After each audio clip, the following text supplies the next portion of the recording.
버팔로 세이버스부터 들어가보도록 하겠습니다. 뭐 이번에 버팔로 같은 경우에도 재계약 자원이라든가 그 다음에 노리스 선수를 영입을 하는 이제 그런 이제 좀 충격적인 행보는 아니지. 이제 모처럼 이제 또 좀 기대를 갖게 하는 이런 이제 행보를 보이게 됐는데 이번 이제 마감일에 주요 이동 한번 보시면요. 영입 자원은 이제 조시 노리스 선수 그리고 제러드 보너더커 그리고 에리크 브랜스트램 이 전 오타와 선수들이 다 들어가 있네. 그리고 이제 2026년 4라운드 지명권. 당장 이제 JBD랑 노리스 같은 경우에는 뭐 이번 이제 트레이드로 영입을 했던 자원이고 브랜스트램 같은 경우에도 뭐 베이거스에 있다가 이제 오타와 갔다가 이렇게 이제 들어온 자원이기 때문에 뭐 그렇습니다. 오타와에서 어쨌든 뛰었던 자원들이 또 포함이 돼 있다라는 거 말씀을 드리게 되는 부분이고요. 방출 자원은 이제 딜런 커즌스, 데니스 길버트 2026년 2라운드 이게 이제 JBD랑 누구냐 노리스 영입할 때 받았던 자원이었죠. 그리고 오베쿠벨 선수도 그 레인저스로 내보냈고 요케하르유 선수도 역시 뭐 이제는 장기 플랜에 이제 집어넣지 않을 계획인가 봅니다. 그러면서 이제 보스턴 브루인스로 이제 내보내는 그런 그림이 있었기 때문에 방출 자원들은 뭐 이제 요런 자원들이 나가게 됐네요. 결국 이제 가장 큰 줄기라고 할 수 있는 부분은 커즌스랑 이제 노리스가 결국 이제 바뀌었다라는 거고 사실 JBD랑 브랜스트램은 좀 붙박이 NHL러로서 뭔가 이제 그런 기대를 가지고 데려온 것보다는 이제 뭔가 이제 좀 3라인에서 이제 좀 잘 풀리면 한 자리 이제 그런 느낌이기 때문에 조금은 다른 느낌이라고 생각을 드리면 좋을 것 같습니다. 수비수들을 일단 다수 영입을 했는데 뭐 수비수부터 일단 말씀을 드리면요. 어쨌든 탑4 자리 이후에 두 자리를 좀 경쟁 체제를 돌릴 가능성이 있지 않는가라고도 생각을 하고 있습니다. 어쨌든 이제 뭐 조우나 시르나 버팔로 세이버스는 탑4는 이미 고정이 돼 있는 상황이고 뭐 바이럼도 결국은 데려갈 것 같아요. 느낌을 봐서는. 그러면 이제 결국 이제 이 탑4는 이제 잡혀 있는 상황에서 결국은 클리프턴, 뭐 브라이슨, JBD 그리고 이제 브랜스트램 뭐 이런 선수들이 결국 이제 조금 이제 경쟁 체제 그죠? 마지막 두 자리를 놓고 좀 경쟁 체제를 뭐 이제 들어가는 그런 느낌이 되지 않을까 싶고 그 과정에서 이제 옵션을 좀 이제 추가하는 부분이라고 보시면 좋을 것 같습니다.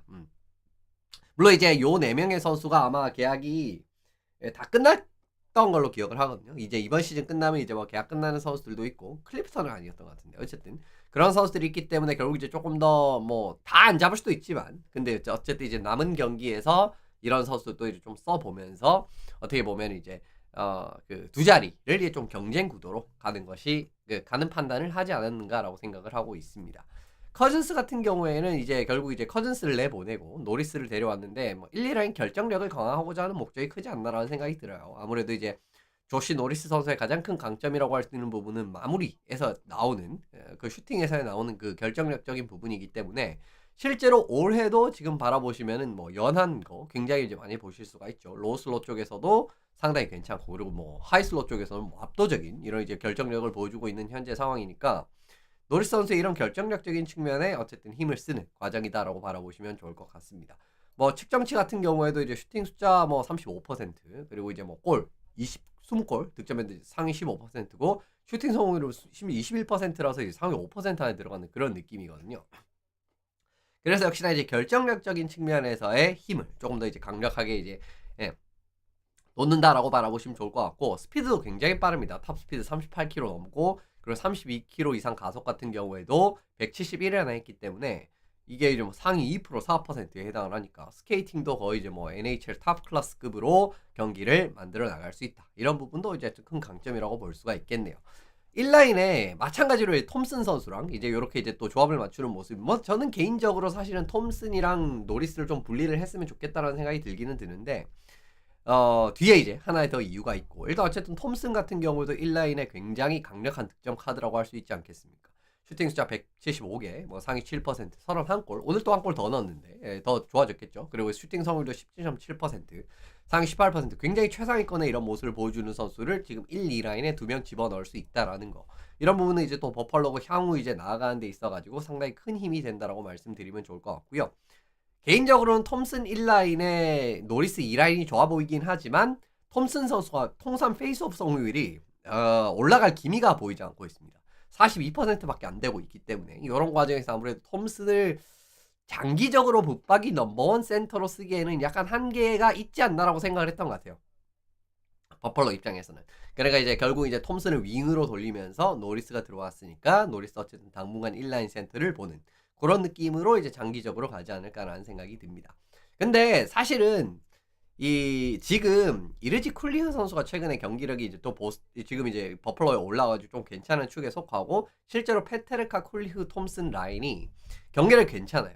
그래서 이제 장기적으로 봤을 때는 이제 쿨리흐 선수가 1, 2라인 센터로 올라올 가능성이 크다고 생각을 하고 2라인에 그렇게 되면 뭐 노리스 집어넣으면서 터크 선수 집어넣고 그리고 이제 뭐 3라인은 이제 뭐 재계약했던 저커라든가 그죠? 그리고 맥클라우드도 뭐 재계약하겠죠. 그죠? 뭐 그린웨이 이런 선수를 집어넣으면서 3라인 그냥 그대로 유지를 하면서 4라인에 벤슨, 레퍼티, 멜런스타인 뭐 이런 선수를 유지를 하면은 어쨌든 이제 라인 그림 자체는 조금 더 명확하게 그려지는 상황이 아닌가 싶어요. 이제 굳이 이제 쿨리어 선수를 1라인에 집어넣은 이유는 이 세 명이 뛰었을 때 잘했기 때문에라고 말씀을 드리는 거고 앞으로 이제 노리스 선수가 이제 만약에 페테르카, 톰슨, 노리스 이런 조합이 경기를 괜찮으면 그냥 이제 노리스 1라인 쓰고 쿨리어가 2라인으로 내려오는 그런 상황이 만들어지지 않을까라고 생각을 해봅니다. 그래서 어쨌든 전반적인 선수층 같은 부분은 뭐 3라인도 아까 말씀드린 대로 재계약으로 유지를 했고 1, 2라인 센터 한 명 찾았고 하니까 조금씩 이제 구축이 돼가고 있다라고 바라보셔야겠죠. 근데 이제 역시 관건이 되는 문제는 노리스가 계속 어깨 부상이 매년 있었다라는 거예요. 이제 그게 결국 올해는 이제 다행히 별 문제가 없이 지금 시즌이 펼쳐지고 있는데 보통 보면 매년 있었거든요. 이제 2 시즌 같은 경우에도 15경기 결장을 했고 그리고 3 시즌 같은 경우에는 74경기 결장 그리고 이제 지난 시즌 같은 경우에도 어깨랑 상반신 부상 32경기 결장을 했기 때문에 사키 선수가 사실은 어깨 부상은 꽤 이거 가벼이 볼 수가 없는 부분이거든요. 물론 이제 노리스 같은 경우에는 어깨 부상을 당하고 복귀를 한 과정에서도 뭐 방금 이제 보셨겠지만 측정치 슈팅이라든가 이런 부분 죽지 않았기 때문에 괜찮을 가능성이 높지만은 그래도 앞으로도 이런 이제 노리스는 건강 문제 같은 부분은 좀 이제 이야기가 나올 수 있다. 사실 오타와가 내보낸 이유 중에 하나도 뭐 이런 부분도 있다라고 바라보시면 좋을 것 같습니다. 근데 좀 걱정이 되는 거는 좀 어린 선수들한테 더 적합한 역할을 좀 주기가 힘든 상황이지 않나라는 생각이 들어요. 물론 이제 퀸이랑 벤슨이 생각보다는 이제 좀 성장세가 더딘 것도 있기는 하지만 지금 이제 아까 이제 이 뎁스타트 보셨겠지만은 뭐 추가 영입이 있으면 더 이제 혼란스럽게 되는 거고요. 퀸이랑 벤슨이 4라인 윙을 둘 중에 한 명은 봐야 되는 현재 상황이거든요. 근데 사실은 4라인 윙은 좀 둘 다한테 이상적이지는 않지 않나라고 생각을 하는 부분이고요. 그리고 이사크 로젠 같은 선수도 이제 올해 이제 AHL에서 이제 좋은 모습을 보여주고 이제 NHL 레벨에서 조금은 더 열심히 기용이 돼야 되는 선수인데 지금 이런 선수한테 지금 줄 자리가 썩 넉넉하지는 않아졌어요. 그죠? 그런 과정들을 생각해 보시면 물론 이제 그린웨이랑 예를 들면 저커라든가 이런 라인을 이제 또 그냥 해체를 시켰으면 또 이야기 좀 다르겠지만 일단 어쨌든 4라인에 이런 이제 좀 좋은 젊은 선수들을 써야 한다는 거. 그러니까 이제 좀 역할에 맞지 않는 그런 부분에 그 롤을 줘야 된다는 거는 이거는 이제 버펄로가 좀 장기적으로 해결해야 할 숙제이지 않나라고 보고 있습니다. 뭐 이걸 해결하려고 하면 예를 들면 뭐 터크를 트레이드로 보낸다라든가 오프 시즌에다가 뭐 그럼 그거대로 사실 탑6가 약해지는 거니까 부담은 있을 거라고 생각을 하거든요. 어쨌든 이제 답을 좀 찾아야 되는데 예, 그죠. 이 어린 선수들, 정말 이제 뭐 날개를 덮일 수 있는 이런 어린 선수들한테 조금 더 적합한 역할을 주기 위한 팀 상태도 만들 필요가 있다. 지금 이제 그렇게 바라보시고 버펄로 내용은 넘어가면 좋을 것 같습니다.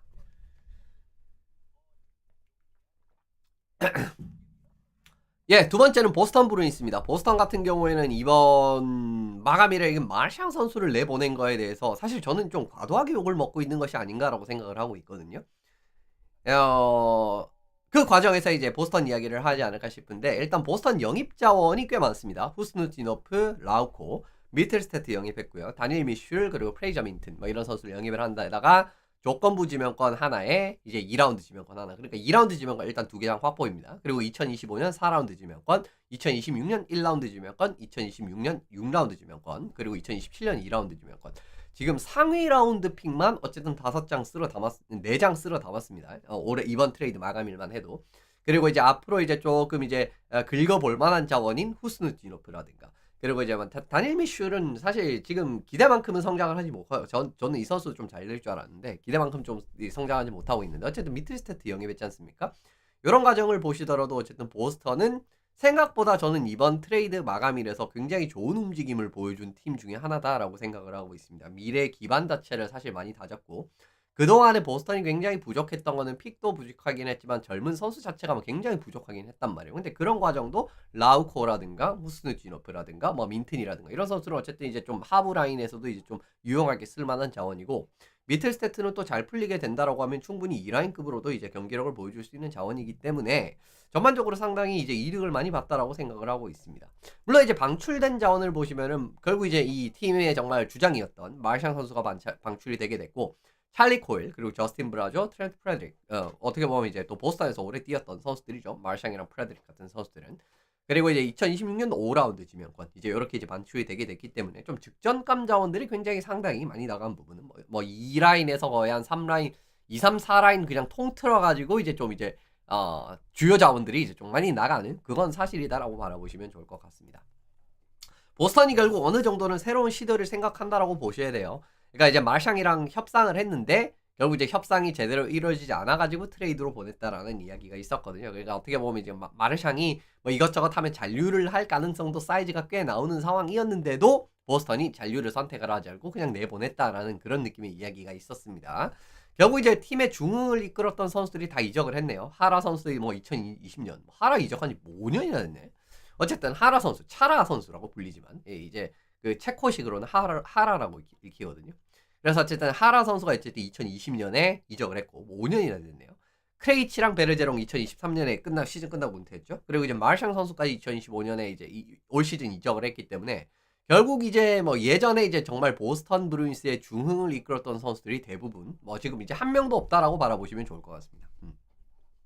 그런 과정이라고 바라보시면 좋은데, 일단 마르샹을 내보낸 거에 대해서 뭐 너무 프랜차이즈 스타일이기도 하고, 뭐 이제 보스턴 브루인스 팬분들은 마르샹 싫어하는 분들 아무도 없으니까, 그리고 굉장히 좋은 팀메이트에다가 뭐 주장 리더십도 있고 하는 선수였었는데, 조건부 2라운드를 받았기 때문에 이 조건부 2라운드가 1라운드가 될 가능성이 상당히 높아요. 지금 이제 그 조건을 따져보시면은 플로리다가 이번 플레이오프에서 2개의 라운드, 그러니까 1라운드, 2라운드를 승리를 한 상황에서 마르샹 선수가 50% 이상 경기를 출장을 하면은 지금 2라운드 드래프트 픽이 1라운드로 변환이 된단 말이에요. 물론 뭐 플로리다의 1라운드 픽 자체가 그렇게 어떻게 보면은 가치가 조금은 덜할 수가 있겠죠. 왜냐면 올해도 이제 플로리다는 굉장히 멀리 갈 가능성이 높은 팀이고. 하지만 이제 이건 역으로 생각을 해보면은 지금 보스턴 브루인스는 아까 이제 그 마르샹 선수랑 이렇게 미팅을 해서 이야기를 했음에도 불구하고 안 잡는 선택을 했기 때문에 안 잡을 그런 생각을 가지고 있었다라는 거거든요. 그럼 어차피 안 잡을 자원, 그리고 어차피 올 시즌 끝나면 팀을 그냥 나갈 자원을 2라운드 지명권, 어쩌면 1라운드 지명권이 될 수 있는 픽을 받았다라는 거는 제가 봤을 때는 이거는 절대 나쁘지 않다라고 보고 있습니다. 하나, 만약에 이건 이야기가 달라지는 게 뭐 보스턴이 그냥 이제 이 마르샹을 그냥 데리고 있는 선택을 했다라고 하면은 또 이야기는 좀 다르겠죠. 그러니까 뭐 연장 계약 체결을 해가지고 몇 년 더 그냥 이제 보스턴 그냥 이제 이적 안 하고 뭐 그런 방법도 생각을 할 수는 있지만, 보스턴은 이제 뭐 그 미팅에서도 이제 좀 명백하게 뭔가 이제 마르샹을 잡고 싶어 하기보다는 그냥 이제 다음 챕터로 넘어가는 걸 생각을 했기 때문에, 그런 전체적인 큰 계획을 생각을 해보면은 어차피 팀에 남을 자원 아닌 선수를 트레이드를 하면서 1라운드 될 가능성이 상당히 높은 2라운드 받아오는 거, 이건 뭐 절대 나쁜 딜은 아니죠. 이제 그렇게 이제 바라보시면 좋을 것 같고요. 그리고 이제 빠르게 분위기를 전환할 만한 계기도 뭐 잘 마련을 했다고 생각을 합니다. 미틀 스태트 같은 경우에는 충분히 2라인, 3라인 센터, 득점형 센터, 그리고 스피드도 빠르고 마무리 능력도 있는 데다가 득점력적인 부분, 같은 부분도 이제 기반을 할 수가 있기 때문에 상당히 좋은 2라인, 3라인 센터로 자리 잡을 수 있는 자원이고요. 그리고 후스누지노프 같은 경우에서 3, 4라인에서는 이제 또 부지런한 활동량이라든가 이런 전체적인 기여에서는 크게 나쁘지 않은 선수라고 바라보시면 좋을 것 같아요. 물론 뭐 후스누지노프 같은 경우에는 올해 계약 끝나고 나면은 KHL 돌아간다 뭐 이래버리면 그냥 내줄 수도 있기는 하지만, 근데 뭐 그 과정에서 어쨌든 뭐 라우코라든가 이런 선수들 받았고, 그리고 이제 뭐 픽도 뭐 그런 게 있었지 않습니까? 그러니까 뭐 전체적으로 크게 나쁘지는 않다라고 보고 있습니다. 그리고 이제 이 코일이랑 미틀스태트 같은 경우에는 제가 이제 어제도 이제 코일 이야기를 하긴 했지만 둘이 굉장히 비슷한 경기력을 기대를 할 수 있으면서 더욱 젊은 자원이거든요. 물론 이제 조금 더 이제 두루두루 좋은 경기력을 갖춘 쪽이 코일이고, 조금 더 득점력에 힘을 쓸 수 있는 쪽이 미틀스태트이긴 하지만은, 미틀스태트도 어쨌든 코일이 보여줬던 것처럼 스피드 빠른 그런 이제 뭐 스케이팅 게임, 그리고 이제 마무리 능력 좋기 때문에 뭐 포인트 생산하는 능력이라든가 이런 부분 자체는 상당히 경기력이 좋아서 2, 3라인에는 충분히 괜찮은 그런 그림이 가져갈 수 있고, 그리고 뭐 예를 들면 미틀스태트가 조금 수비력이 부족하다라고 해도 보스턴에는 수비력까지 겸비한 센터들이 많지 않습니까? 그렇잖아요. 자하도 그렇고 그리고 이제 누구냐 린드올름 같은 선수들도 있고 하니까 이런 부분에선 사실은 뭐 목적성 자체는 크게 나쁘지는 않다라고 개인적으로 바라보고 있습니다. 그리고 이제 결정적으로 나이도 굉장히 어려졌죠. 그죠? 33살 선수를 26살 선수로 바꿔왔으니까. 그리고 이제 뭐 기대치 같은 경우에도 뭐 득점이라든가 이런 부분에서는 뭐 마찬가지의 그런 기대를 가지고 있는 선수라고 보시면 좋을 것 같아요. 브랜던 카를로 선수도 이적을 했죠. 그죠? 그죠. 카를로 아까 이제 방출 전에 안 적었던 것 같은데. 근데 카를로 선수 뭐 어쨌든 이적을 했는데 이 이적이 가능한 이유는 메이슨 로레이 선수의 성장세에 저는 그 기반이 되고 있다라고 보고 있습니다. 로레이 선수 같은 경우에 상당히 키가 크고 물론 이제 아직까지 이제 좀 경험이 부족하기 때문에 여러 이제 정말 이제 중요한 수비 판단을 해야 될 때 미스라든가 좀 실책성 플레이가 여전히 많기는 하지만 메이슨 로레이 선수의 성장세 자체를 좋게 보고 있다라고 생각을 한 것 같아요. 그렇기 때문에 카를로가 당장 나가는 부분은 이제 좀 아쉽기는 하지만 뭐 로레이 같은 경우에도 피지컬 좋고 이제 그런 이제 뭐 여러 가지 경기력 자체는 카를로 선수를 좀 대체를 하기에는 충분하다고 생각을 했다라고 바라보고 그리고 요키아르이 어쨌든 영입을 하면서 또 하부 라인에도 한 자리 또 채워 넣을 수 있는 그런 그림이 되지 않았나라는 생각이 듭니다. 보스턴이 지금 수비 골텐징진을 바라보시면은 딱히 손댈 데는 없어요. 그러니까 뭐 맥커보이랑 린드올름 결국 이제 내년에는 부상으로 돌아갈 거고 자도로프 같은 경우에도 너무 많은 역할을 주지 않는다라고 하면은 한 3라인 수준에서 피지컬 역할이라든가 그런 부분은 괜찮다라고 생각을 하거든요. 이제 그 과정에서 어떻게 보면은 뭐 탑6에서 세 자리는 확실하게 잡혀 있는 상황에서 메이슨 로레이 선수 재계약하면은 네 자리로 늘어나는 거고요. 그죠? 그리고 이제 앤드류 피크도 남아있고, 그리고 이제 요키하루유 뭐 재계약할지 안 할지는 모르겠지만, 해도 괜찮고, 많아도 괜찮습니다. 근데 그렇게 되면 이제 6자리 채워지고, 또 뭐 마지막 한 자리까지 정말 뭐 다 이제 뭐 NHL 짱짱한 레귤러가 들어올 필요도 없기도 하니까요. 그런 과정을 바라보시면 보스턴은 어쨌든 지금 수비 기반 확실하게 잡혀있고, 그리고 골텐딩 같은 경우에도 스웨이먼이랑 코르피살로가 적어도 2028년까지는 지금 묶여있는 상황입니다. 그렇게 됐을 때는 지금 이제 이건 역으로 말씀드리면 이번 오프 시즌에 수비랑 골텐딩은 크게 손을 댈 필요가 없는 상황이죠. 보스턴 브루인스가. 그렇게 되면 어떻게 상황이 발생을 하냐면은 결국 공격진을 얼마나 잘 구축을 하느냐에 따라서 보스턴은 금방 좀 좋은 느낌으로 갈 수 있다고 생각을 하는데 공격진도 이제 바라보시면 핵심 자원들은 굉장히 장기 계약을 하고 있습니다. 파스타랑 린돌럼 2031년까지, 미틀스태트랑 자하도 2027년, 그리고 캐스텔릭도 2028년까지 계약이 돼 있기 때문에 당분간 어쨌든 지금 이제 또 공격에 정말 중요한 1라인 윙어 그리고 이제 1, 2, 3, 4라인 센터는 고정이 가능하다라는 거죠. 이런 과정이다라고 하면 결국은 2, 3라인 득점원들을 조금 알차게 보강을 하는 그림이 된다라고 하면은 보스턴 브루인스는 저는 개인적으로 굉장히 즉시 전력으로 확 그냥 한 시즌 만에 완전히 좋은 팀으로 바뀔 수 있을 가능성도 충분한 팀이라고 생각을 하는 부분입니다. 물론 그 과정에서 생각을 해야 되는 부분은 좀 이번 FA로 영입을 했던 린드올름이나 자드로프 같은 선수를 좀 기대에 못 미쳤다라는 것도 좀 생각을 해야 되지만 이건 이제 뒤에 말씀드릴 하나의 또 변수가 더 있는 부분인데 어쨌든 지금 이제 센터가 공격진도 어쨌든 센터는 다 구축이 돼 있고 1라인 윙어 정말 리그에서도 S급 윙어가 있다라는 거잖아요. 그러니까 2, 3라인 득점원만 좀 탄탄하게 보강을 추가적으로 이번 FA 때 보강을 하면은 저는 즉시 보스턴은 좋은 팀으로 들어올 수 있다. 있는 가능성이 있다라고 보고 있습니다. 지난 시즌 캡이 2,880만 달러나 남아 있습니다. 그렇기 때문에 진짜 뭐 여차하면 빅네임을 하나 물어와도 괜찮고요. 정말 뭐 만화가 FA로 나온다 이러면은 뭐 만화 영입전에 참전을 해봐도 나쁘진 않다라고 생각을 하고 무리할 필요는 없지만 그리고 이제 만화 같은 경우는 사실 토론토에 잔류할 가능성도 있으니까 그런 부분 말씀을 드리는데 어쨌든 이제 정말 준척급 이제 2, 3라인 자원들 이런 선수들 정말 한 3명 정도는 이제 무난하게 보강을 할 수 있는 지금 캡 상황이지 않습니까? 그런 그림을 생각을 해봐도 내년 어쨌든 보스턴 같은 경우에는 이번 오프 시즌 어떻게 보내는데 따라서 금방 좋은 팀으로 바로 올라올 수 있는 저는 그런 계기는 있다라고 보고 있어요. 근데 추후 관건이 될 부분은 새로운 감독을 좀 적합한 감독을 선임을 해야 됩니다. 지금 이제 결국 이제 몽고메리 감독이라든가 세코 감독 같은 경우에는 뭐 몽고메리 이제 뭐 세코 감독 같은 경우에도 지금 이제 몽고메리 체제에 있었던 코치를 했었던 사람이기 때문에 전반적으로 경기 풀어나가는 거 보면 크게 차이가 있지는 않거든요. 근데 이제 결국 이제 몽고메리랑 이 세코 감독 같은 경우 좀 선이 굵은 느낌의 하키를 좀 많이 하는 편입니다. 그러니까 피지컬 좋은 선수를 잘 활용을 하고 이제 그 과정에서 스크리너, 퍽 탈취 이런 거 강조해가지고 이제 로우 하이 플레이 해가지고 이제 리바운드, 스크린 이제 그런 것들에서 이제 좀 재미를 많이 보는 팀이긴 하거든요, 보스턴이. 근데 이제 지금 사실은 스쿼드를 생각을 해보면은 앞으로는 이제 또 피지컬 좋은 선수들이 또 많이 빠졌잖아요. 코일이라든가 브라조라든가 이런 선수 물론 이제 아직 있기는 하지만 그런 부분을 생각을 해 보면은 좀 센터진의 다재다능함을 조금 더 잘 살릴 수 있는 느낌의 감독을 좀 데려오는 게 좋지 않을까 싶습니다. 사실 뭐 린드홀름, 미틀스테트, 자하 그리고 이 뭐 캐스텔릭 정도라고 하면은 이 선수들은 모두 다 어떻게 보면은 이 뭐 미틀스테트 제외하면 이제 다 투웨이 경기도 되는 부분이고 어쨌든 이제 전반적으로 이제 뭐 스케이팅 같은 부분이라든가 이런 부분에서 또 좀 강점이 있는 선수들이라고 할 수가 있는데 요런 부분을 이제 좀 잘 보완을 해 줄 수 있는 감독을 좀 잘 데려오는 게 제일 중요하다라는 생각이 듭니다. 그러니까 이제 지금처럼 예를 들면 좀 몸에 안 맞는 이런 옷을 입고 있는 그런 이제 감독보다는 그죠? 좀 빠르고 이제 그런 느낌으로 팀 컬러를 변화를 해 봐도 그리고 이제 지금 공격진의 유동성이 상당히 많이 생긴 상황이잖아요. 그러니까 어떻게 보면 감독의 시스템에 맞는 윙어들도 굉장히 많이 들어가는 그런 상황이 될 수가 있겠죠.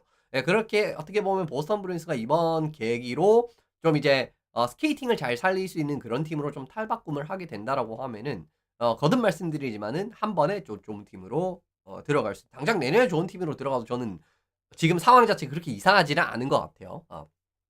그런 부분에서 보스턴 내용 마무리해 보면 좋을 것 같습니다.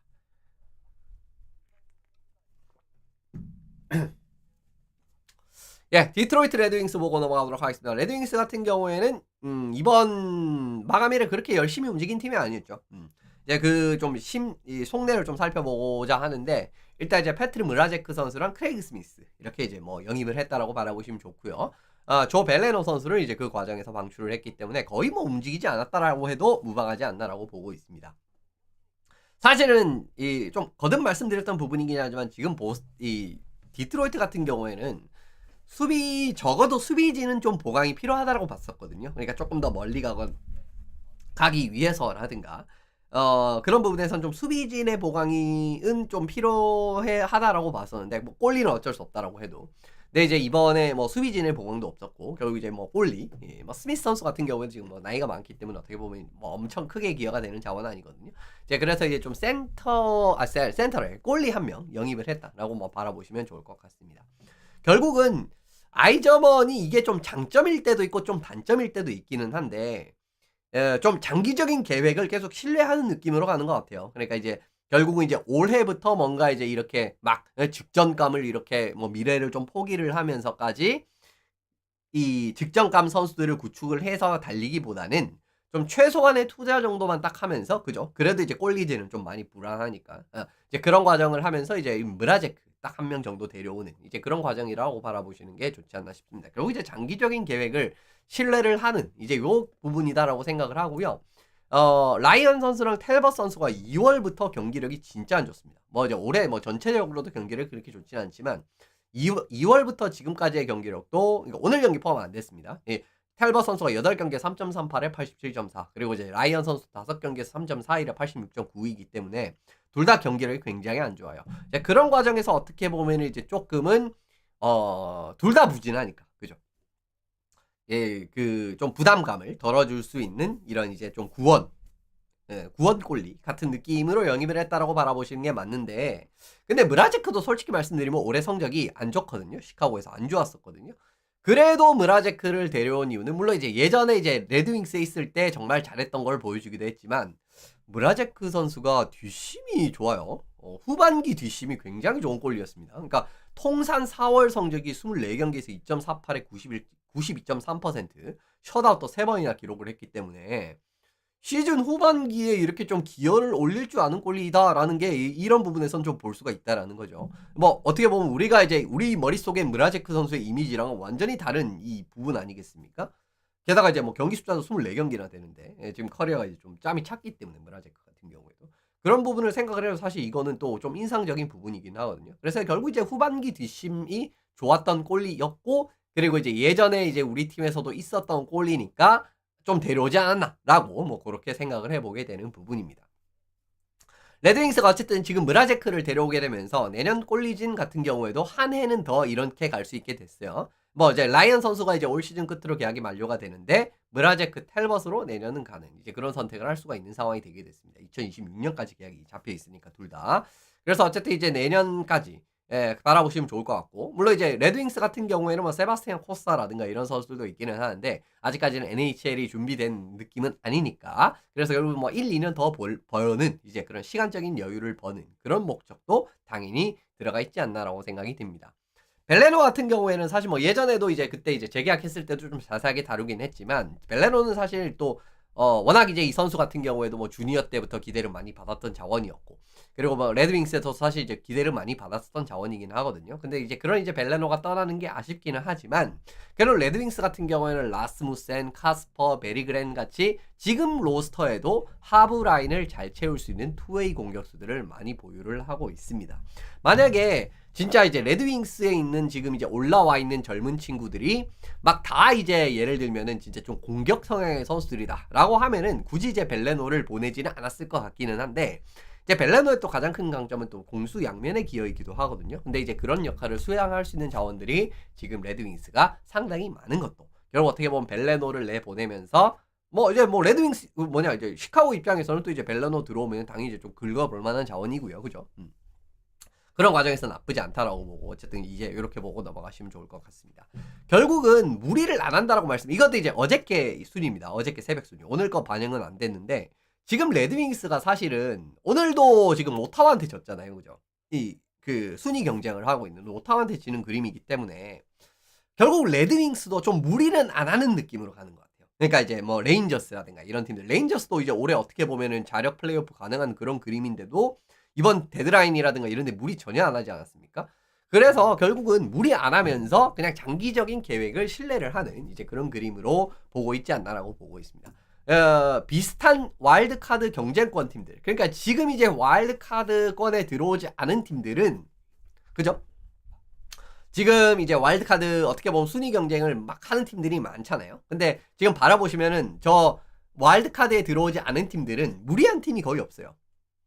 예, 그러니까 몬트리올 같은 경우에도 솔직히 무리는 안 한 거고 물론 이제 트레이드를 할 수는 있었지만 재계약으로 선택을 한 거 아니겠습니까? 무리 안 했죠. 레인저스도 팔았죠. 그리고 이제 뭐 디트로이트 같은 경우에도 무리 안 했죠. 그리고 이제 밑에 보면 뭐 필라델피아 같은 경우는 굉장히 적극적으로 팔았고 보스턴도 마찬가지고 그런 그림으로 가기 때문에 레드윙스가 어쨌든 지금 물론 이제 올해 정말 플레이오프가 고팠기 때문에 한 10년 정도 플레이오프를 못 간 현재 상황에서는 올해 좀 욕심이 나기는 하지만 그래도 우리 팀이 점점 이제 플레이오프에 가까운 팀으로 가고 있는 과정에서 미래를 희생하면서까지 올해 무리할 필요는 없다라고 보고 있는 것 같습니다. 결론적으로는 무리해서 미래를 자원을 투자를 하면서 예를 들면 뭐 무리해서 미래 자원들을 몇 명 내보내고 막 직전감 자원들을 몇 명 영입을 했는데 그런데 이제 올해 플레이오프를 만약에 진출을 못했다라고 생각을 해보세요. 그러면 그거대로 정말 최악의 상황은 없거든요. 그리고 이제 만약에 올해 막 무리를 해가지고 미래 자원들을 투자를 해가지고 이제 유망주들을 투자해가지고 득점감을 데려왔는데 플레이오프 1라운드에서 탈락했어요. 그건 그거대로도 의미가 없는 거거든요. 이런 과정들은 결국 이제 무리했을 때 이런 이제 반동, 그죠? 이제 그런 부분을 좀 의식을 했다라고 바라보는 게 맞는 것 같고 결국 이제 아이저먼의 그 생각하고 있는 좀 장기적인 플랜을 그대로 밀고 가고자 하는 그 목적성이 가장 크다라고 바라보고 있습니다.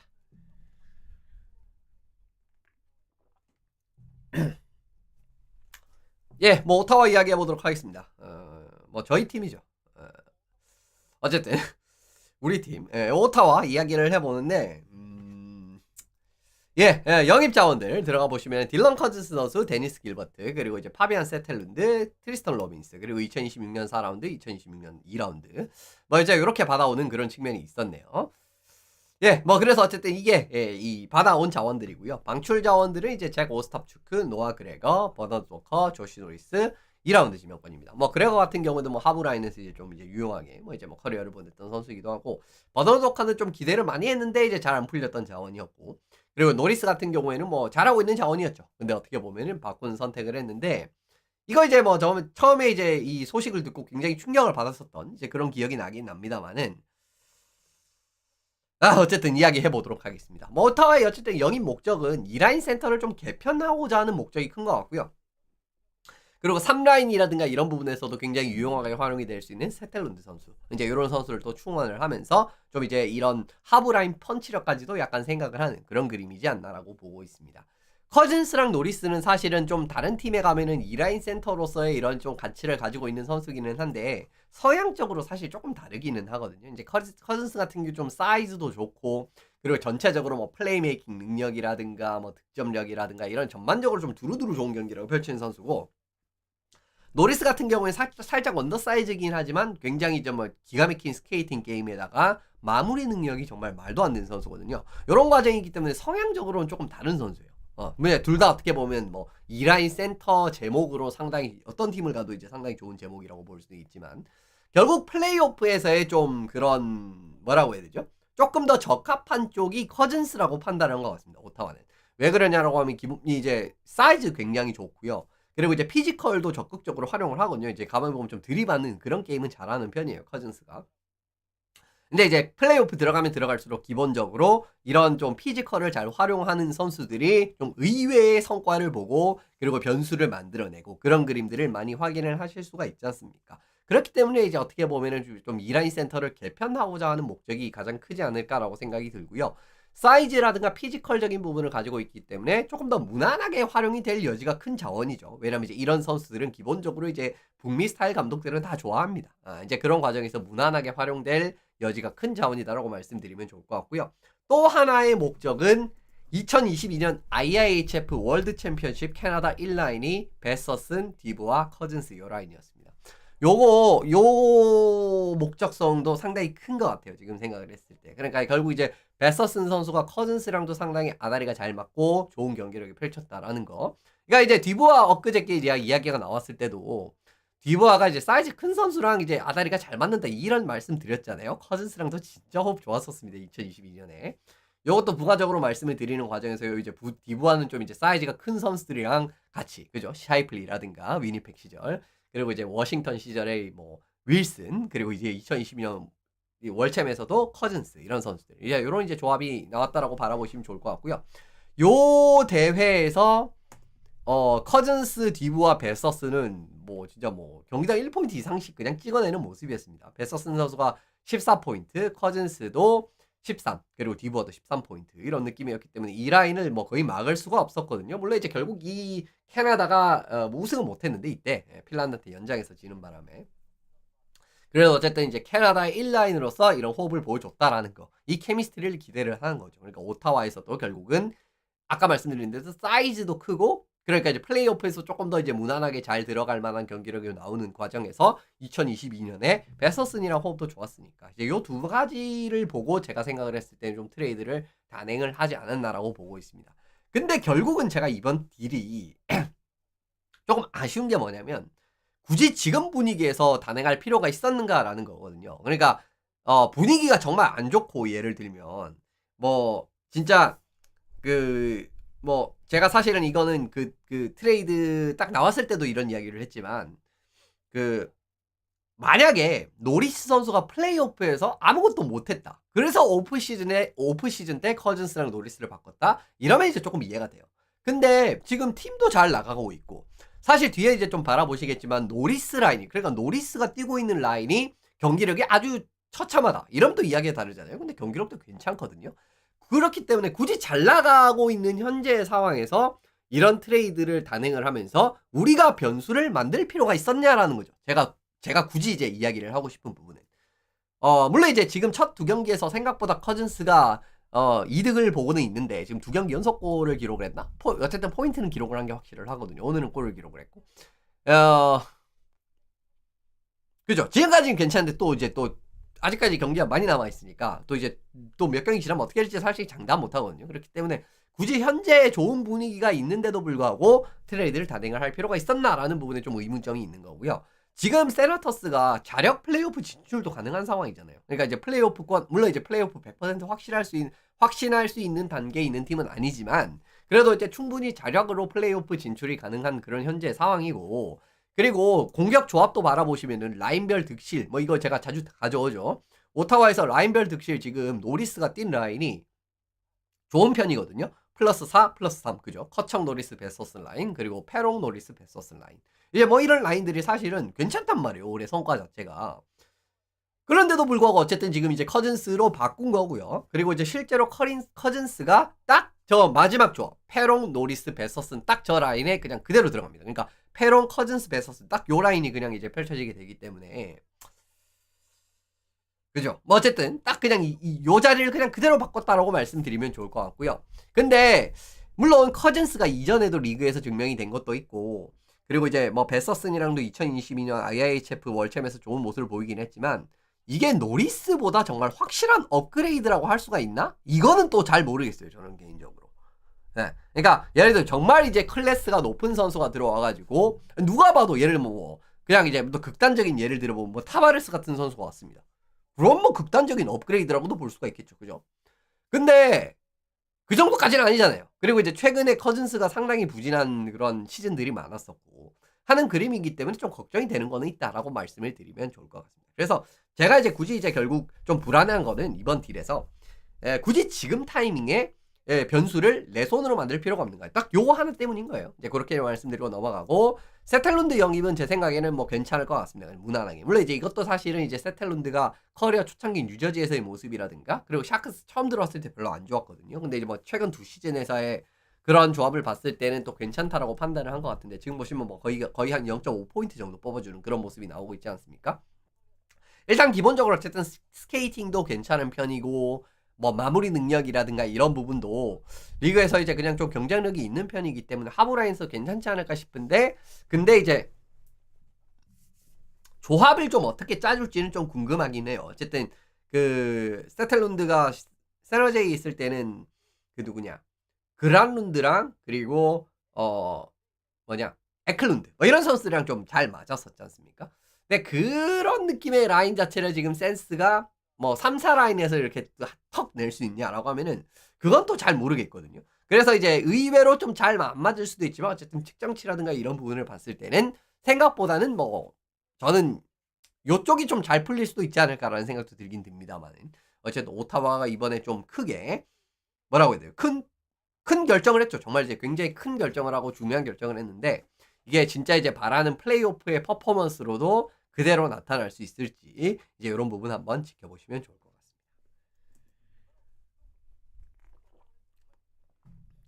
같습니다. 예, 템파베이입니다. 템파베이는 뭐 간략하게 할게요. 뭐 템파베이는 이제 뭐 사실 굉장히 자세하게 얼마 전에 다뤘기 때문에 뭐 간략하게 하면 좋을 것 같고요. 구르드, 비오록스트란드, 5라운드 지명권. 이제 뭐 이게 어떻게 보면은 뭐 유일한 움직임이었다라고 바라보시면 좋을 것 같습니다. 이거 뭐 사실 굉장히 자세히 했기 때문에 템파베이 뭐 금방 넘어가면 좋을 것 같고요. AC 몬트 2라운드, 4라운드, 1라운드 2장 이렇기 때문에 1라운드 어쨌든 뭐 상위 라운드 3장 넘어갔고 하는 그림이 있다라고 말씀드리면 좋을 것 같습니다. 3라인 보강으로 스쿼드를 완성하고자 하는 목적이다. 뭐 이거 이제 그때도 드렸고 뭐 지금도 똑같이 드리면 좋을 것 같습니다. 그러면서 예전에 이제 제가 2022년에 이제 콜먼이랑 구드로 그죠? 이제 그 두 명 데려올 때도 정말 1라운드들을 소비를 했고 그 과정에서 3라인 탄탄하게 만들면서 우승에 큰 이제 도움이 됐다라고 말씀을 드렸는데 이제 그 목적입니다 그냥. 이제 그렇게 바라보시면 좋고 지금 이제 경기를 한 2경기 출장을 했는데 비어르크스트란드 같은 경우에는 2라인, 3라인 라이트윙으로 출전을 하고 있고요. 구르드 같은 경우에는 3라인 센터로 이렇게 출장을 하고 있는 그런 그림입니다. 그렇기 때문에 어쨌든 미들식스 구르드랑 비어르크스트란드 같은 라인에 뛴 경기가 첫 경기였었습니다. 그래서 이제 같은 라인에서 뛴 이제 그런 경기도 있었고요. 기본적으로 미들식스가 굉장히 공고한 축을 지니고 있는 현재 상황이기 때문에 헤이글, 서렐리 그리고 이제 3라인에 구르드, 폴 2라인 헤이글이랑 서렐리가 나오고 3라인에 구르드랑 폴 이제 이렇게 나오는 과정에서 비오르크스트란드가 그죠? 뭐 2라인 라이트윙으로 나오든가 3라인 라이트윙으로 나오든가 뭐 여러 가지 부분에서 이제 또 무난하게 갈 수 있는 이제 3라인에 나오게 되면 또 이제 구르드 같이 이제 시애틀에서 호흡을 맡았던 선수랑 또 이제 그냥 무난하게 펼쳐질 수가 있는 상황이 되게 되고 헤이글이랑 서렐리가 나와도 헤이글, 서렐리 워낙 이제 활동량도 많고 그리고 수비적으로 또 기여가 많이 되는 선수니까 비오르크스트란드가 이제 조금 수비에 덜 관여를 하는 그림이 나오게 된다라고 해도 상당히 괜찮게 되겠죠. 그러니까 결국 이제 미들식스에 좀 축이 되는 선수들이 좀 메인이 되는 이 큰 조합의 큰 줄기를 만드는 선수들이 수비력이 공고하고 이제 뛰어나다라는 거. 뭐 이런 부분 자체는 또 이제 상당히 큰 도움이 된다라고 바라보시면 좋을 것 같습니다. 그래서 결국 이제 비오르크스트란드 같은 경우에는 무난하게 이 미들식스로 잘 정착을 할 수 있다라고 말씀을 드리는 거고요. 1, 2라인 파워플레이 역시 조금 더 균형이 잡히는 모습입니다. 그러니까 이제 괜츠, 포인트, 비오르크스트란드, 헤드만, 쿠츠로프 뭐 이렇게 이제 파워플레이 1라인 나오게 되고 2라인의 이제 파워플레이가 폴, 구르드, 서렐리, 헤이글, 레디시 그죠? 헤이글을 이제 뭐 이제 2라인으로 내릴 수 있는 아니면 이제 뭐 비오르크스트란드를 뭐 2라인으로 내려도 괜찮고요. 이제 이런 느낌으로 이제 파워플레이 균형이 잡히게 되는데 일단 뭐 헤드만이랑 레디시 같은 선수도 굉장히 이제 양질의 포인트샷 그렇게 이제 뿌려줄 수 있는 선수고 뭐 1라인은 솔직히 설명할 필요가 없는데 1라인 파워플레이 1라인이 가끔씩 좀 세련된 플레이를 좀 많이 하려다가 좀 그냥 뭐냐 좀 패스 0점이 안 잡혀가지고 계속 이제 클리어되는 그런 상황이 나오면서 좀 좋은 느낌이 안 나오고 하는 그림이 가끔 나올 때가 있거든요. 템파베이 파워플레이 1라인이. 근데 이제 이런 과정에서 이제 그럴 때는 지금 이제 파워플레이 2라인도 많이 보강이 됐기 때문에 파워플레이 2라인 선수들한테 조금 더 많은 시간을 주면서 파워플레이 1라인을 좀 조율을 한다든가 그런 상황이 될 수가 있어요. 지금 상황은. 근데 예전 같은 경우에는 사실 이제 파워플레이 1라인이 막히면은 템파베이는 파워플레이 2라인에서는 좀 거의 좀 힘을 쓰기 어려운 그런 느낌의 팀이기도 했었거든요. 근데 지금 어쨌든 미들식스가 조금 더 공고해진 현재 상황에서 파워플레이 2라인까지 탄탄해졌다. 이런 그림도 역시나 팀의 공격적인 부분을 조금 더 잘 풀어줄 수 있는 요인이 아닐까라는 생각이 듭니다. 이제 그 과정에서 어떻게 보면은 템파도 좋은 보강을 했다라고 말씀드리고 넘어가면 좋을 것 같습니다.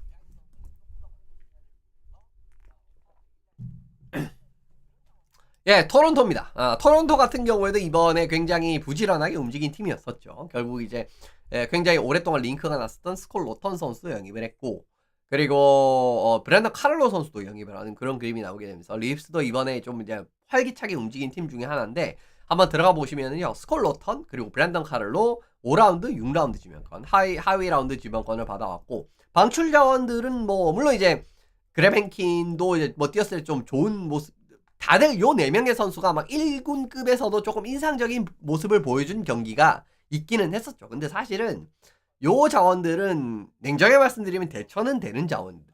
그러니까 대체는 하는데 크게 어려운 자원은 아니라고 생각을 하고요. 장기적으로 바라봐도. 근데 어쨌든 1라운드 지명권이 일단 2장이 들어갔다라는 거는 좀 이제 생각을 해봐야 되는 부분이겠죠. 그래서 생각보다 그렇게 물론 이제 1라운드 지명권 2장을 제외를 하면은 뭐 대치 자원이다라는 부분을 생각을 할 수 있지만 어쨌든 1라운드 2장이 들어갔다는 거 요거 말씀을 드리고 테너브 선수가 지금 2월 25일부터 상반신 부상 결장 중인 상황이기 때문에 아무래도 좀 수비에서의 보강이 필요하다라고 생각을 했던 것 같아요. 실제로 이제 토론토가 요즘에는 좀 수비적으로 크게 무너지면서 이제 뭐 대패를 하는 그런 게임들도 왕왕 나오는 현재 상황이기 때문에 결국은 테너브의 부상을 어느 정도는 이렇게 공백을 메우기 위한 자원으로 카를로를 선택을 하지 않았나라는 생각이 들고요. 카를로 같은 경우에는 사이즈 그리고 힘 좋고 퍼군반도 꽤 되는 데다가 포인트샷이라든가 이런 부분도 상당히 가능한 뭐 수비수라고 바라보시면 좋을 것 같습니다. 근데 피지컬을 옛날에는 그 좀 적극적으로 막 썼었거든요. 그죠? 그러니까 이제 들이받고 이런 것도 많이 했었는데 근데 요즘 들어와서는 이제 좀 들이받는 느낌의 운영은 좀 덜 하는데 그래도 물론 샷블락이라든가 이런 거는 열심히 하고 하는 그림이다라고 보시면 좋을 것 같습니다. 어쨌든 뭐 수비 탑4 수준에서 굉장히 또 유용하게는 쓰일 수 있는 느낌이라고 바라보시면 좋을 것 같은데 지금 토론토도 수비진 같은 경우에는 장기적으로 이제 상당히 변동 여지가 크지가 않은 상황입니다. 뭐 라일리라든가 그리고 이제 테너브도 2030년까지 계약이 돼 있고 에크말 라르손도 2028년 그리고 이제 뭐 맥케이브도 2030년까지죠. 그리고 이제 브랜던 카를로 같은 경우도 2027년까지 이렇게 계약이 돼 있기 때문에 앞으로 한 3년 정도는 이제 크게 수비진을 손댈 필요가 없는 상황이 되게 됐습니다. 예, 요런 과정에서 어떻게 보면은 이제 장기적으로도 카를로를 영입을 하면서 탑4도 공고히 하고, 그러니까 수비진도 그냥 이제 원하는 느낌의, 예, 뭐 이제 그 트렐리빙이 이런 걸 원했겠죠. 이제 그런 느낌의 수비진을 구축을 했다라고 바라보시면 좋을 것 같고요.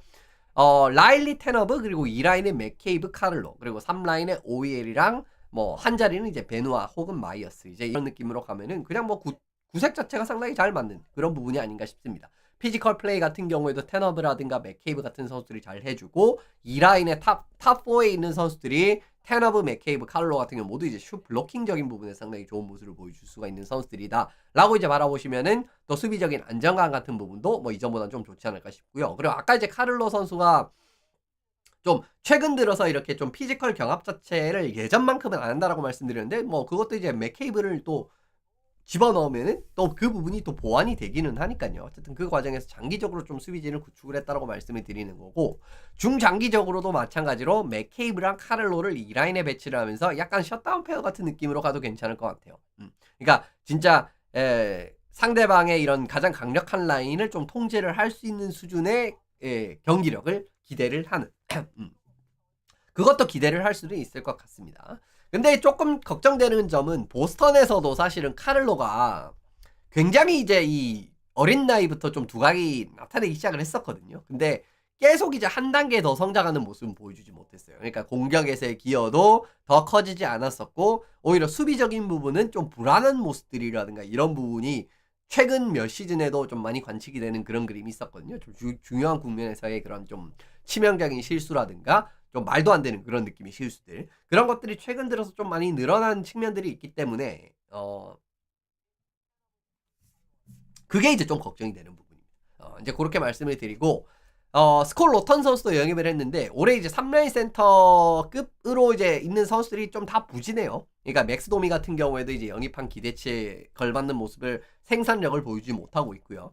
그리고 이제 뭐 다비트 캠프 같은 경우에도 지금 크랙 베루비 감독 체제에서는 썩 좋은 모습을 보여주지 못하고 있고 그리고 예른 크로크 같은 선수도 막 이제 올해 부상으로 결장을 하고 이러게 되니까 3라인 센터가 좀 필요한 상황이긴 했었거든요. 이제 그 과정에서 스콜 로턴 선수 영입을 하면서 활동량, 부지런함 그리고 이제 공수 양면에서도 이 선수가 뭐 역습에 공격에선 정확히 말씀 좀 역습 상황이라든가 이런 데 좀 기여가 되는 거고 수비적으로 굉장히 탄탄한 선수이기 때문에 3라인 센터로서 뭐 이번 사실은 뭐 여러 팀들이 많이 노렸던 자원 중에 하나였습니다. 근데 필리 입장에서 어쨌든 1라운드 받았으니까 괜찮은 부분이고요. 네.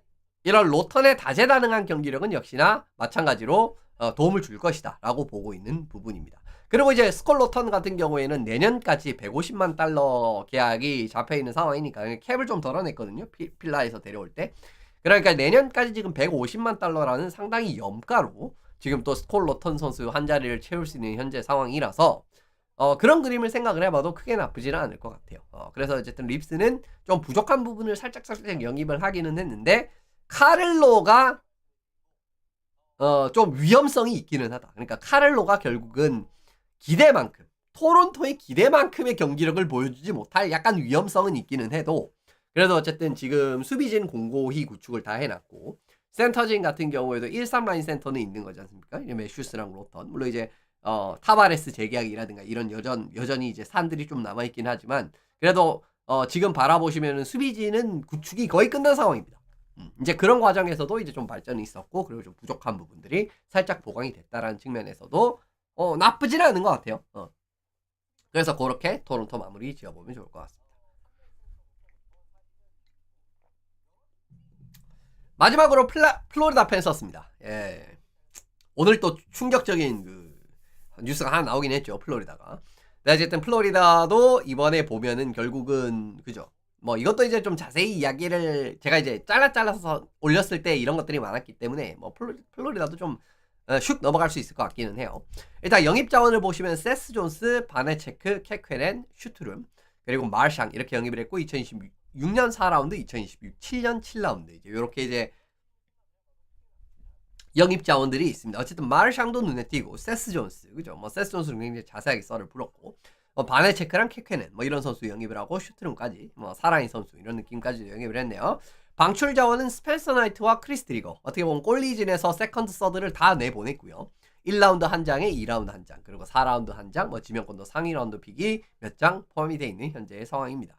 겨우 이제 플로리다는 작년 시즌 성공의 레시피를 다시 한번 재현하겠다라는 목적성이 제일 큰 것 같아요. 그러니까 이제 지난 시즌에 뭐 지난 시즌도 뭐 냉정하게 말씀드리면 성공을 한 시즌이고요. 뭐 스탠리컵 결승을 가기는 했으니까요.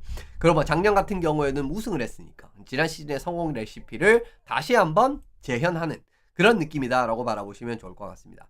실제로 영입한 자원들이 작년 로스터에서의 역할들이 생각나는 선수들이 많아요. 보시면. 그러니까 세스 존스도 브랜던 몬투어랑 조금 연결이 되는 그림이 있는 거고요. 그리고 브래드 마샹 같은 경우에도 타라센코랑 살짝은 이제 좀 겹치는 그림이 있습니다. 그러니까 물론 이제 플레이 스타일은 둘이 다르지만은 이제 또 중요할 때 이제 골을 넣어줄 수 있는 그런 능력이라든가 그리고 이제 베테랑으로서 이런 또 어린 선수들한테 좀 좋은 이런 그 좀 멘토가 될 수 있다라는 거. 그죠? 그러니까 베테랑으로서의 조언 역할이라든가 이런 거 이런 부분에서 사실 타라센코가 상당히 좋은 평가를 받았었거든요. 그리고 마르샹 같은 경우에도 물론 이제 빙판에서 하는 거 보면 저게 어떻게 보면 멘토로 그럴 수 있나라고 하는데 팀 내에서의 이 동료들의 평가라든가 이런 거는 상당히 좋은 선수 중에 한 명입니다. 마르샹이. 그리고 이제 슈트름 같은 경우에도 케빈 스탠런드 같이 4라인 지난 시즌 4라인에서 이제 좀 정말 좋은 모습을 보여줬었던 그런 그림이니까 그리고 이제 작년 로스터에서 빠졌었던 이런 그런 공백들을 이번 영입들로 하나하나 채우는 그런 모습들이었다라고 생각을 하시면 좋을 것 같습니다. 실제로 세스 존스 선수 이제 2라인 오른손 수비수로 나오고 있고요. 마르샹 선수 같은 경우에는 3라인 라이트 윙어가 결국은 유력해 보입니다. 그러니까 루오스타리넨이랑 룬델의 오른쪽 윙어. 이제 그게 이제 가능성이 높아 보이고, 그리고 슈트름 선수는 4라인 공격수. 요런 느낌이 되니까, 그리고 이제 작년 로스터상의 역할이 그냥 그대로 생각이 나지 않나라고 생각이 드는 부분입니다. 지난 플레이오프에서 사실 루오스타리넨, 룬델, 타라센코 라인이 5골을 만드는 과정에서 2실점밖에 안 했기 때문에 전체적으로 경기력이 상당히 괜찮았거든요. 3라인에서 무난한 경기력을 많이 보여줬기 때문에 여기다 뭐 마르샹 들어가면은 뭐 비슷한 느낌 경기. 그리고 이제 타라센코보다 수비적으로 이제 마르샹이 조금 더 긍정적인 역할을 또 보여줄 수 있는 선수니까, 또 열심히 뛰고 이제 전방 압박 이런 거 이제 수행 능력 좋지 않습니까? 마르샹 같은 경우에는 이런 그런 과정들이 있으니까 제 생각에는 이것보다도 더 좋은 결과가 나올 수도 있을 것 같긴 해요. 플레이오프에서 만약에 이 라인을 구축을 한다라고 하면. 그렇게 말씀드리면 좋을 것 같고, 세스 존스 같은 경우에도 이제 오른손 공격수, 그때 이제 세스 존스 영입을 했을 때 이제 오른손잡이가 있으면은 플로리다가 공격 지역 운영을 하기에도 훨씬 좋다라는 거 그때 설명을 드렸잖아요. 세스 존스 말씀을 드릴 때. 그래서 뭐 그건 뭐 다시 설명을 드릴 필요는 없을 것 같고요. 그렇기 때문에 오른손잡이 수비수로서의 공격 지역을 풀어나가는 데 도움이 되는 거. 그거 하나 말씀을 드리고, 그럼 마르샹 같은 경우에도 터프함이라든가 피지컬 같은 거, 어떻게 보면 플로리다가 가장 또 세게 미는 이제 그런 강점 중에 하나 아니겠습니까? 이런 또 좀 정말 껄끄러운 선수들이 굉장히 많은 거, 이제 그거 좀 뒤에 말씀드리도록 하겠습니다. 뭐 당연히 알고 있었을 리가 크지는 않은데, 이번에 에크블레드 선수가 이제 그 PED, 그죠? 약물 적발이 돼가지고 20경기 출장 정지를 받게 돼가지고 오늘부터 이제 그 출장 정지가 이제 들어가게 되는 과정이 되게 됐어요. 물론 이제 이걸 알고 세스 존스를 영입했는지는 모르겠는데, 뭐 타이밍 자체가 어쨌든 더 절묘하게 됐고요. 그러니까 진짜 세스 존스를 영입하지 않았다라고 하면 지금 에크블레드까지 빠지면 이거 굉장히 큰 변수가 발생을 하는 거지 않습니까? 플로리다 입장에서는. 물론 이제 아예 변통이 안 될 정도로 플로리다가 대응이 안 되지는 않지만, 왜냐면 발린스키스도 있고 결국은 뭐 누구냐, 뭐 클리코프 같은 선수가 역할을 조금 더 수행을 하면 되니까. 근데 진짜 세스 존스까지 없었으면은 굉장히 빡빡한 상황이 될 수 있었거든요. 근데 이제 이번에 어떻게 보면 좀 전화위복 같은 느낌이 됐다라고 말씀드리면 좋을 것 같고요. 그리고 이제 에크블레드를 만약에 이번 시즌 끝나고 난 다음에 재계약을 안 한다라고 생각을 했을 때는 벌써부터 포르슬링이랑 세스 존스를 한번 테스트를 해볼 수 있겠죠. 그러니까 이제 정말 대체가 뭐 당장 될 수 있을지, 그죠? 대체가 근데 안 될 수도 있으니까. 그런 것까지 생각을 하면은 좀 전화위복, 아까 계속 이제 말씀을 드리지만 그런 느낌입니다. 그러니까 세스 존스를 영입한 것 자체도 지금의 대비가 된 그런 느낌이 된 거고, 그리고 이제 이 추후 미래로도 어떻게 보면 이제 에클블레드를 선택하지 않았을 때의 그런 시나리오를 미리 지금 정규 시즌에 한번 풀어볼 수 있는 그런 기회가 벌써 주어지게 됐고요. 어쨌든 뭐 시즌 출장 정지는 안 되는 거거든요, 이게. 왜냐면 20경기 결국 이제 출장 정지가 되게 되니까, 플레이오프 뭐 빠르면 한 뭐 1라운드에도 복귀를 할 수 있는 그런 상황이잖아요. 이제 그러니까 그 부분은 크게 걱정을 할 필요는 없지 않나라는 생각이 듭니다. 상대 입장에서는 어쨌든 껄끄럽죠. 마르샹 선수가 들어왔기 때문에 1라인의 커척, 2라인의 베닛, 3라인의 마르샹. 이거보다 정말 참 상대하기 짜증나는 라인이 어디 있을까라는 생각이 드는데, 이런 과정에서도 이제 마르샹의 영입 자체는 상당히 뭐 팀 전체적으로, 물론 이제 이 소비한 게 결국 이제 1라운드가 될 수 있다라는 거는 조금은 뼈 아프긴 하지만은 그래도 팀 컬러에는 잘 맞을 것 같다라고 말씀드리면 좋을 것 같습니다. 마지막으로 이제 골리 영입한 선수들 바네체크랑 쾌케넨도 급할 때 주전급으로도 기용이 될 수 있다라는 거를 예전에 증명을 했었던 골리거든요. 바네체크 같은 경우도 22-23 시즌에 뉴저지에서, 그죠? 52경기에서 2.45에 91.1% 이런 느낌을 보여줬었고, 쾌케넨 같은 경우에도 2021-22 시즌에 36경기에서 2.87에 91.2% 뭐 이런 느낌에 보여줬었던, 증명을 했었던 시즌이 있기 때문에 결국은 이제 보브롭스키의 이런 세컨드, 실제로 바네체크는 첫 경기 나와가지고 셧아웃 했잖아요.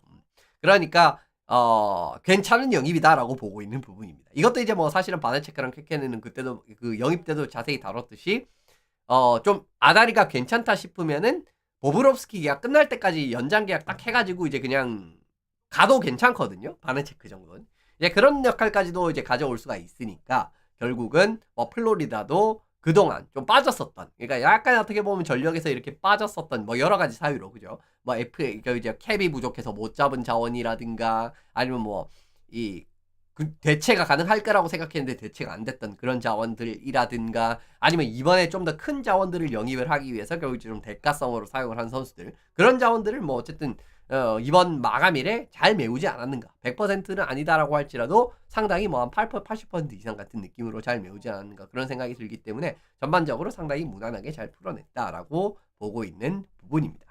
예, 뭐 그래서 이제 오늘 이제 애틀랜틱 내용은 이렇게 마무리를 해보면 좋을 것 같고요. 뭐 다음 시간은 아마 그죠? 뭐 목요일 아니면 금요일이 되지 않을까 싶은데 네. 그래가지고 메트로폴리탄 디비전 그리고 마지막은 퍼시픽 디비전 이래가지고 이번 주는 아마 제가 뭐 금토가 됐든 뭐 목토가 됐든 목금이 됐든 예 진행을 하도록 할 테니까 이렇게 이제 이번 주 해가지고 데드라인 내용 한번 마무리를 해보면 좋을 것 같습니다. 그래서 오늘은 어쨌든 여기서 다 내용 마무리하면 좋을 것 같아요.